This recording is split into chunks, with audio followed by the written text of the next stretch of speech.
Hi, my name is David Terr. Welcome back to Dave's Math channel. Today I'm going to talk about something a little bit different, the fateful voyage of the Titan submarine. And I think, as most of you know by now, there was Ocean Gate had this submarine that was designed by CEO Stockton Rush, and he had the brilliant idea of going aboard with four billionaires who paid for to go on this voyage with him, and he wanted to explore the wreckage of the Titanic, which is 3,800 meters below sea level, the bottom of the Atlantic Ocean. And as you know, the voyage ended with a terrible disaster in which the Titan imploded under the pressure of the ocean. And so I just want to analyze what happened. Here's a picture of the wreckage, by the way. So it was not a good voyage. I mean, as you can see, there's not much left of the submarine. And the crew, which included five people, including Stockton Rush, they were killed immediately just because of the pressure of the explosion. So what went wrong? Well, it's actually very simple. So let me just give you a little bit of background in hydraulics. So this was discovered by a very famous French mathematician named Blaise Pascal. It's called Pascal's principle, and basically what it says is that if you push on, you have a fluid, an incompressible fluid, marked in orange in this diagram, and if you push with a small piston down on one end, you can, if you have a big enough area on the other end, you can lift a car. It won't go as far up as the piston goes down, but you can lift a tremendous amount of weight. Why is this possible? Well, the reason is basically because Pascal's principle says that the pressure is constant in this fluid. So force is pressure times area, and on the left you have a very small area. On the right you have a very big area. The pressure is the same, so you don't have to apply much force. F1, PA1, P1 is the same as P2 on the right. And since A2 is very large, you can lift this car on the right. So pressure's constant. And what does that have to do with the voyage? Well, I'm going to tell you. So you can actually measure the pressure underwater, and the pressure goes up depending on your depth. And here's the formula.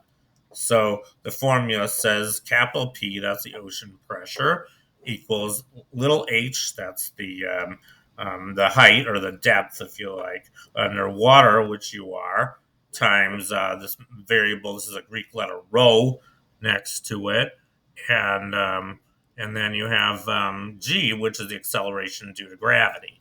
So that's a formula, and I'm going to apply that formula to determine what the pressure was at the bottom of the Atlantic Ocean. So the depth, h, I can just plug in numbers here. H is 3,800 meters, and I'm working in metric, so I'm keeping all what are called SI units, or metric units, if you like.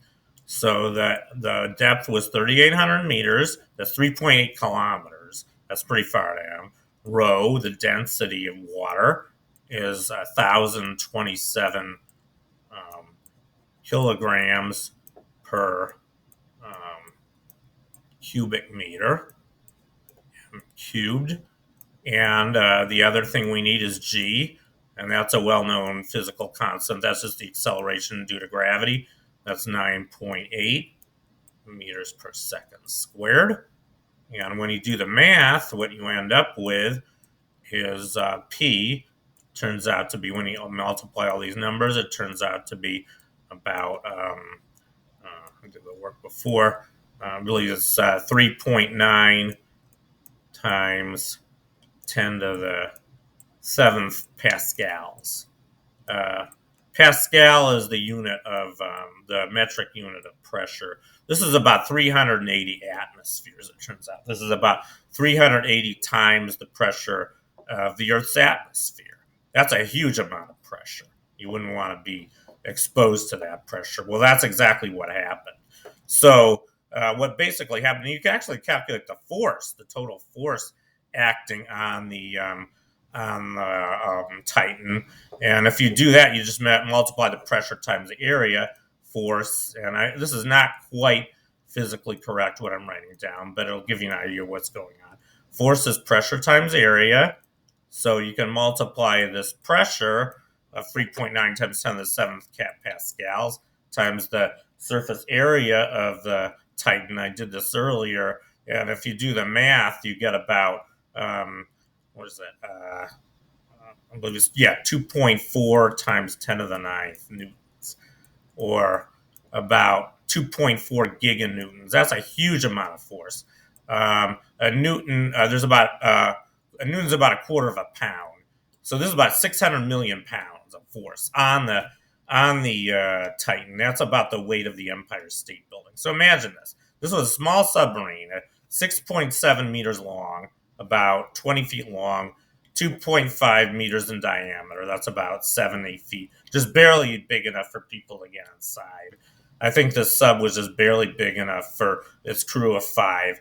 And you've got the weight of the whole entire Empire State Building pressing against it. And I think the engineers, I don't know all the details, but I believe that the engineers who designed the Titan knew all this. And there's a better measure than this force of, you really want to measure stress. I don't know the details of this calculation, but I'm sure, and the CEO, Benjamin Rush, got several warnings from the engineers who designed this sub. They kept telling him it's not going to withstand the pressure of the bottom of the Atlantic Ocean, but he didn't care. He went ahead and did it anyway, and so he died along with four innocent crew members who agreed to go along this voyage. They probably didn't know all this math and physics, and it was very unfortunate what happened. But basically, it was because he didn't really study the physics of the voyage, which is very sad. But I think there's a lesson in all this, which is know a little bit of physics, know what you're doing, especially if you're operating a submarine at the bottom of the Atlantic Ocean. Thank you for watching.